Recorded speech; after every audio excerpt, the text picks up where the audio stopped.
been back. If you just joined us, it's still Enterprise Morning, reaching you from Enterprise Television. Let's get to our main conversation for today.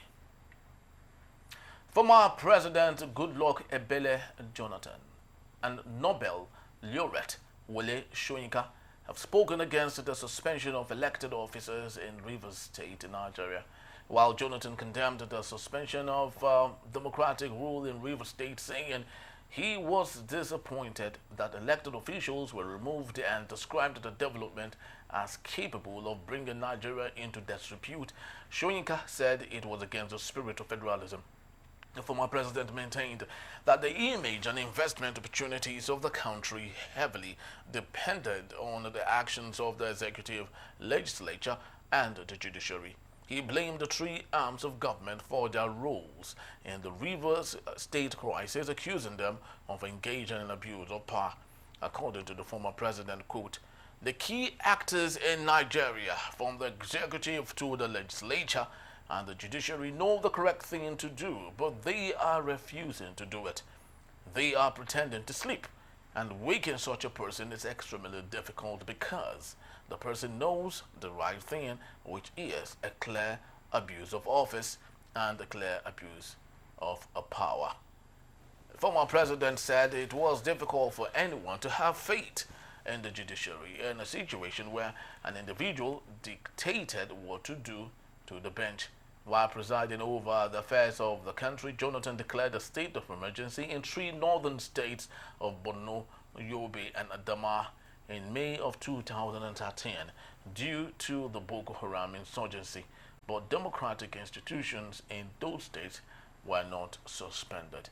And so you have with me Innocent Aduluba. Thank you so very much, Innocent, for being here. My pleasure once again. I appreciate you once more. Now let's get talking, Innocent, and you would not know exactly when this issue would come or simmer. For a bit, so we can get into other matters. Nigeria is just a country, especially with Bola Ahmed Tinubu. He is a blessing to the press, actually, because every other time there's still, great stories to talk about as a result of his actions and inaction. Of course, one of them, the heat of the moment right now, is the Rivers crisis. Soyinka finally had had the opportunity of speaking out. Let's not forget, this is one man who was fearless when it comes to speaking truth to power. But unfortunately, we've not seen him speak since the coming of Bola Ahmed Tinubu. I guess because of pressure, he has had to say something. But speak to us starting from Soyinka's statement. Then maybe we'll go on to Goodluck Jonathan's. Oh, well, many stakeholders, including governors elected in PDP, Nigerian Bar Association, Nigerian Labour Congress, senior advocates of Nigeria, civil society organizations, and individuals have spoken against the emergency rule. So, Soyinka speaking at this time, I don't see it as an opportunity. It could be when he wanted to speak. Really? Yes. The Soyinka I know that is very quick to speak, and let's not forget, when Soyinka started all of this, 1965 against Samuel Akintola, 1993 to 1998 against Sani Abacha. He did the same for Goodluck Jonathan. He did the same for NSAS. He didn't wait to speak. So why is he waiting now to speak? How long since the emergency rule was declared? It's just a couple of days back. So his speech is not delayed or late. It's timely. It's at his convenience. Like I started, I said, many stakeholders have spoken in their turn. This may be the turn of, or maybe your ears, you have itchy ears for the great man with the garb, Professor Soyinka. Short of calling this a political brigandage, Soyinka has flawed the process. He's not a lawyer, but anybody can see through the process. Don't forget, Soyinka at this stage may already be an octogenarian. Yes, he is, 91, 92. So that is a nonagenarian. And so his speed is far from youthful, including his speed to respond. So he may have taken this in, take it in, assess it, ruminated on it, regurgitated, and all of that to come out to speak. He's a blessing to the country. With due respect, if he is 92, um, I don't know, Nigerians are lucky to still be seeing him around. Some people didn't hit that age. Yeah. So, but President Tinubu had, in some media reports, thanked the National Assembly for their patriotic support of the declaration of state of emergency in Rivers. And that is incongruent with the position of Professor Soyinka, who doesn't share similar view.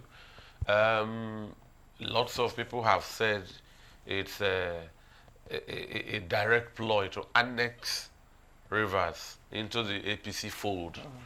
But it's politics at play. What Soyinka said is not even new. Like I started with others, he is just echoing his voice on the leftist side of it. So sadly, in Nigeria, if you are not part of the government train, you are a whaler. So Soyinka became the latest whaler on this issue. In fact, they call it sore losers. You know. Okay, so speak to us on Goodluck Ebele Jonathan. He did say that he was very disappointed that he had the opportunity, while he declared the state of emergency in Borno, Yobe, and Adamawa. But of course, a democratic process still remained there. So is that of Bola Ahmed Tinubu more of witch hunting in favor of its ally, yes, and Wiki? President Dr. Goodluck Ebele Jonathan. Is he the second doctor to be president? We used to know of Dr. Namdi. Yes, Dr. Azikiwe. So ever the statesman, he was speaking at the Haske Satumari Foundation colloquium in Abuja, and I'm sure that kind of forum, that colloquium drew him into the ring to have his say. He is disappointed. For him, it paints the country in negative light, and those are the reputation for Goodluck Jonathan. I think Goodluck Jonathan's, of course, it has come and gone, but his biggest undoing as a president was he abandoned political tradition. I'll give that to you. Yeah. To be a bad leader, you will have a good name. To be a good leader, you will have a bad name. So, President Dr. Ebele Goodluck Jonathan hired people who messed the country. He didn't fire. A Really? President can hire and fire.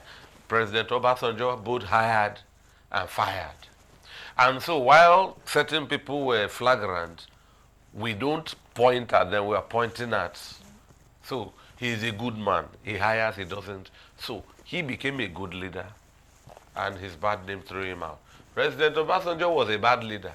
In his absence, we can now see some of the good he has done. Not to say he was a saint through and through, but Dr. Jonathan has blamed the three arms of government for their roles in the Rivers crisis. For him, all of them, federal, state, and local government, were guilty of power abuse. There was the federal. At that end, I would put Minister Nyesom Wike and President Asiwaju Bola Ahmed Tinubu. At the state level was the Governor Siminalayi Fubara and his assemblymen. And then at the local government level, whoever they are, Goodluck Jonathan is angry. He's very angry. And his abuse of privileges, for him, I think what he has said is that, he made a key statement. He said it's not the norm for former president to comment on some issues so as not to heat up the polity. But like I said, at such a colloquium, people will corner him to have his, and it's on record that sometime in, was it 2006 or thereabout? No. In 2013, he had himself declared a state of emergency in Adamawa, Borno, and Yobe states, without removing the principal elected officers, as is the case in Rivers. And I would believe he was bowing to a precedent already established in the case between Attorney General, federal government versus Attorney General, Lagos State. Now, what President Obasanjo did happened before the precedent, and then Ebele's suspension or declaration happened after the precedent. So his position may have been hinged on that precedent, and he came clean. And like I say, ever the gentleman. But where we are, I would think that with a presidential fiat, before this, our darling President Asiwaju Bola Ahmed Tinubu may or could have called Minister Nyesom Wike to order, because everything Minister Nyesom Wike did was an affront on the constitutionally elected governor. So I don't know why the Judiciary, National Assembly, the presidency can look on as an individual assaults an elected governor. You know, in 2003, was it Emeka Ofo in Chris Uba impeached the Constitution of the Federal Republic of Nigeria when he kidnapped a sitting governor, Dr. Chris Ngigi, for 3 days. Without denying it, he never was arrested. So how long do we watch as individuals impeach our constitutions? What we see as impeachment is when we vote an individual out of office. To impeach the Constitution is worse. The Constitution is the nation's highest law book.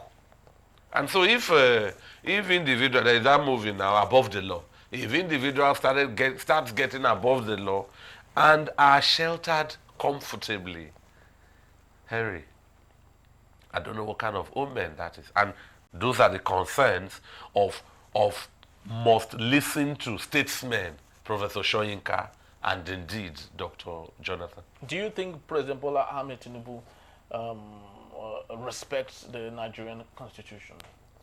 You could measure that by what has happened. You can just look at what has happened. Like I said, it was a constitutional opportunity for President Tinubu across party lines where Fubara is in PDP to protect him. Such protectionism would have, oh no, these are what I would call legacy, not the one we say want to do. There's that road from Lagos. The Lagos Coastal Highway. A lot of American presidents are remembered by such legacies. A president, Ronald Reagan, reversed the size of tax against the masses. The government is the agent of the tax. He called it that, he trimmed it lower, you know, so that the masses can breathe better. I think there was this other, the president, Hoover, I don't know what tenure he was. He built a big dam. I don't know if it was across the Niagara River. What's that long river? Mississippi. Mississippi, yeah. Yes. And when he passed, they just named it the Hoover Dam. He didn't have to do it for himself. You know, there are presidents who do things and I remember when they are gone by what they have done. So to measure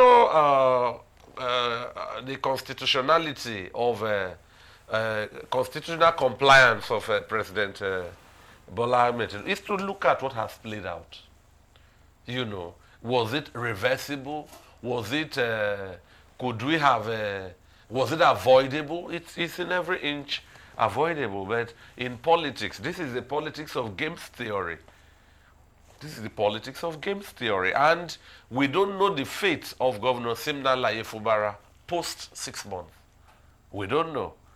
But if this is a zero-sum games theory, then the loss of PDP equally will be the full gains of the APC. Well, let's see how that goes, though. You know, one thing I love about Nigeria is that the more you look, the less you see. You know, when you think you've seen it all, there could just be an abrupt and a sudden upset that will change the whole game and change the whole narrative and change the whole story. But let's take a look at the man, Nyesom Wike, who is a very pivotal person in the whole of this, crisis happening and brewing in Rivers State in Nigeria. How do you possibly think that such an individual and his personality / his character can be curtailed in the future? Now, this is one person that obviously he is not staged in a particular party. He hasn't said he is part of the APC, and neither is he, fully part of the PDP, which he revoked the secretariat of the PDP in Abuja, revoked the license because he said they didn't pay for 20 years or so. So, which obviously means he has no respect even for the PDP itself. How do you think it's ever possible for us, constitutionally and non-constitutionally, to curtail the excesses of these individuals? Because he's setting a precedent, a bad one for that matter, for future politicians to say, if Nyesom Wike could have his day, we can equally have our day too. Minister Nyesom Wike is a blessed man. He's a lucky man in a time like this. Very lucky. A brilliant lawyer, commissioner in River State, best man to His Excellency Rotimi Chibuka Amechi during his wedding. He has a good, flowered political path, commissioner, and then what post did he hold? Governor, and then straight to minister. And he is in the corridors of immunity through and through, so he's a lucky man. But his luck is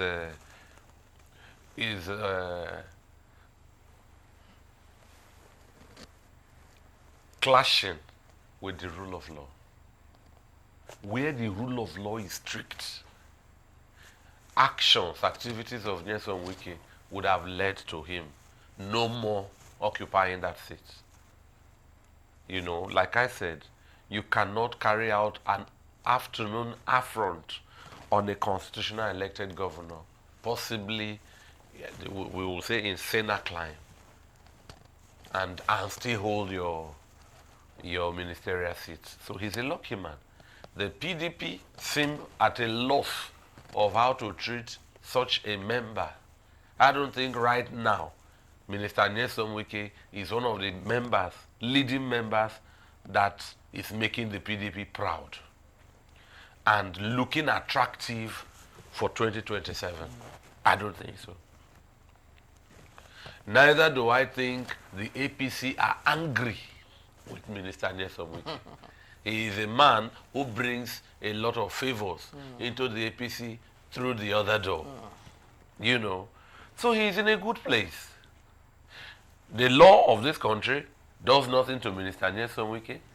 PDP are passive, very passive, too passive to help transport Minister Nyesom Wike safely into APC as a full APC member and shut their door. And then the APC are having a good friend in fact, if you look at the APC, I'm talking of all the authentic members.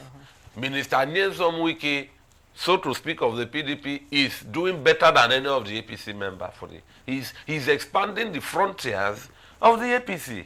Yeah. Better than any APC member. So he's in a good place. But don't you think that's a ticking time bomb that might implode anytime soon? Because having such a character who is very inconsistent, don't you think it's a ticking time bomb that would, of course, cause lots of casualty on both sides in the future? I would say that Minister Nyesom Wike's relevance can last another 20 years. Really?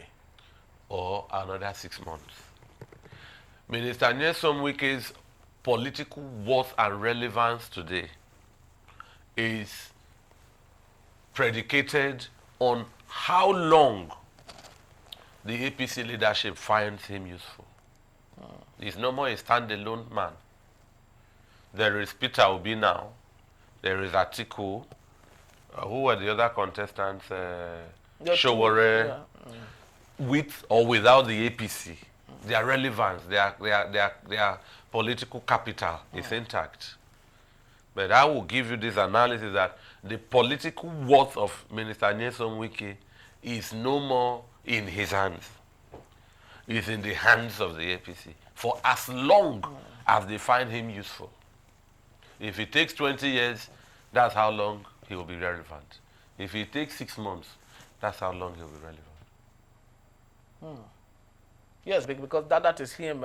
Because when you talk about relevance, you get to like give it that symbolic name, that symbolic value proposition. But it's just a mere tool in the hands of the APC. Even if we all know they might possibly discard him, and he might, have his tail, between his legs sometimes in the future. Power is transient. We've seen all of these things come and go from different personalities in Nigeria. Is this uncommon also for Nyesom Wike, possibly? Minister Nyesom Wike is also a man I admire. I won't refer to him as a tool or a mere tool. He's a full-blooded human being doing politicking in a country where this kind of parochial political culture allows, if there is that word, Wikeism to thrive.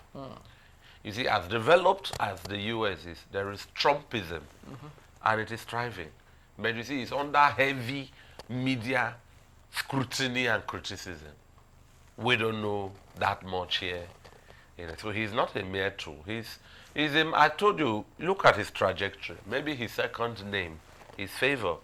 He has lived in the shadows, favored shadows in River State, and then walked the path colored by immunity into State House.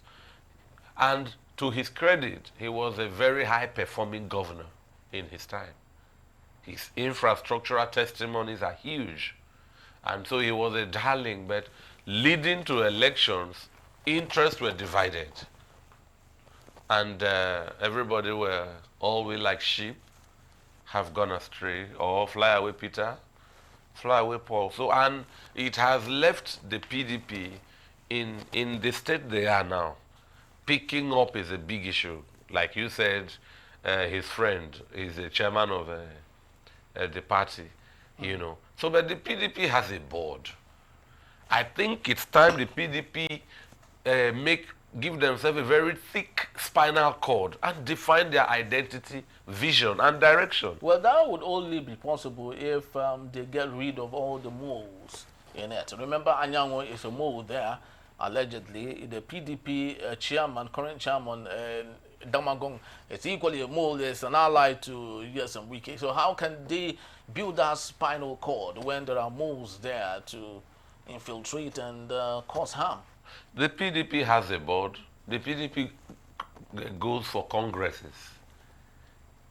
If it is transparent, you raise an open motion. And again, if there are men of valor, like that Labour rep from Abia State, at the Senate. Who has been removed from who has been yeah, yes. It's true. Okay. Just before the accent vote for the declaration of the state of emergency. The one that questioned for he spoke up. He just stood up and spoke up.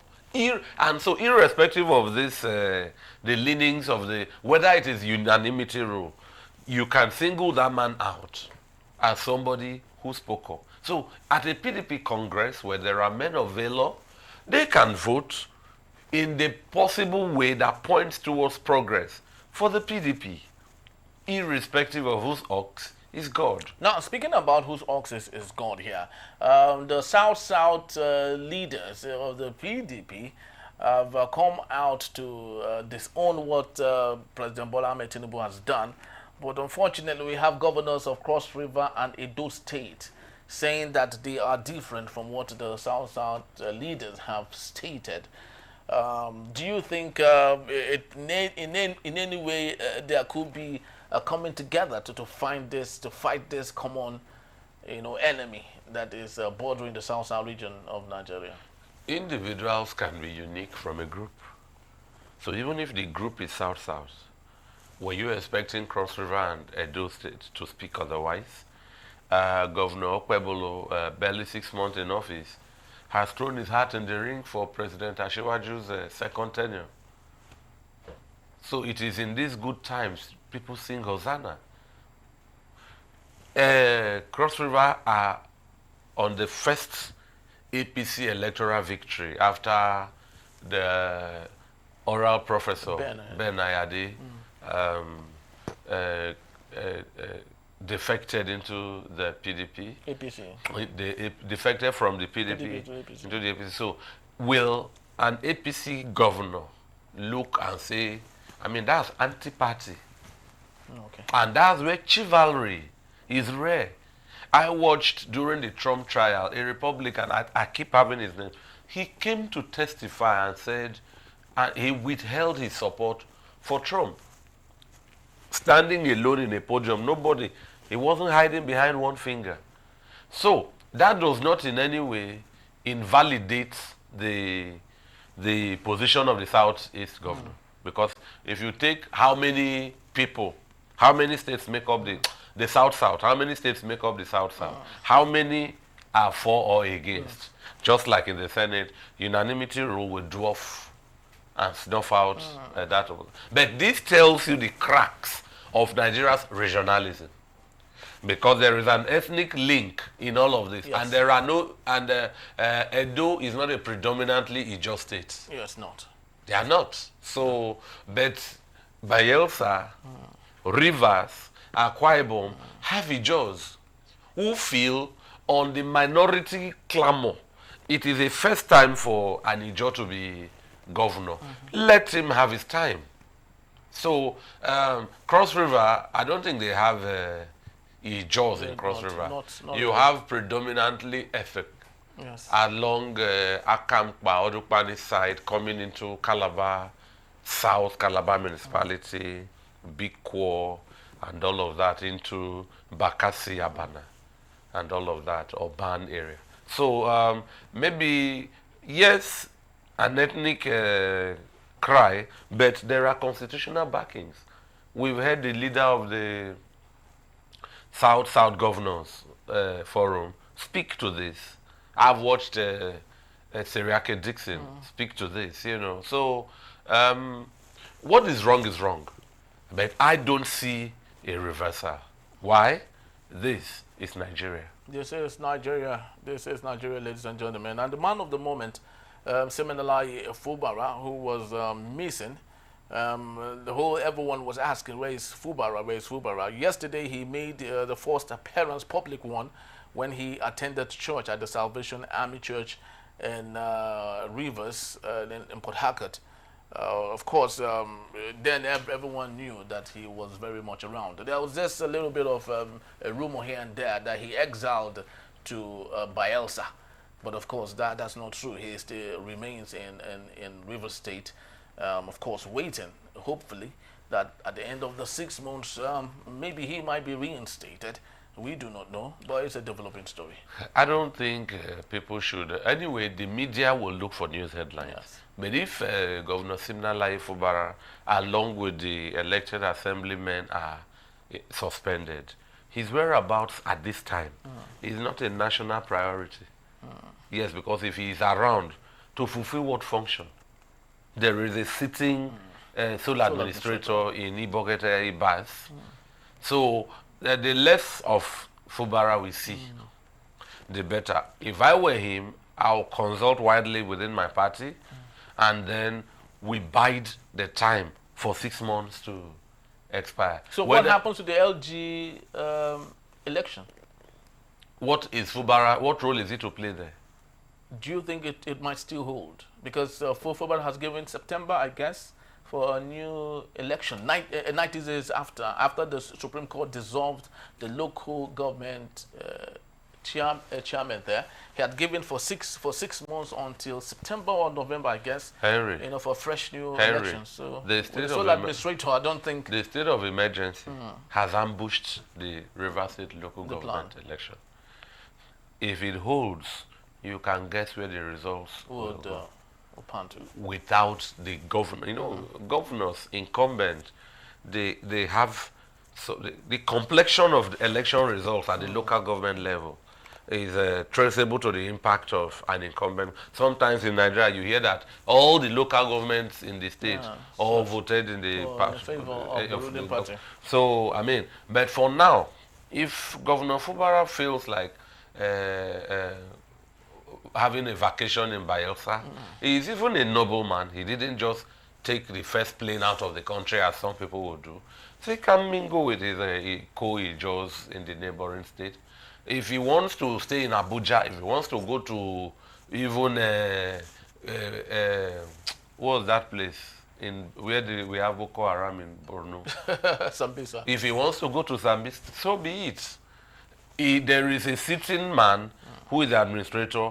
That's the man we should be looking at. And I expect within the last 1 week plus, the media to tell us what that sole administrator has been doing, so to speak. What is he up to? What are his steps?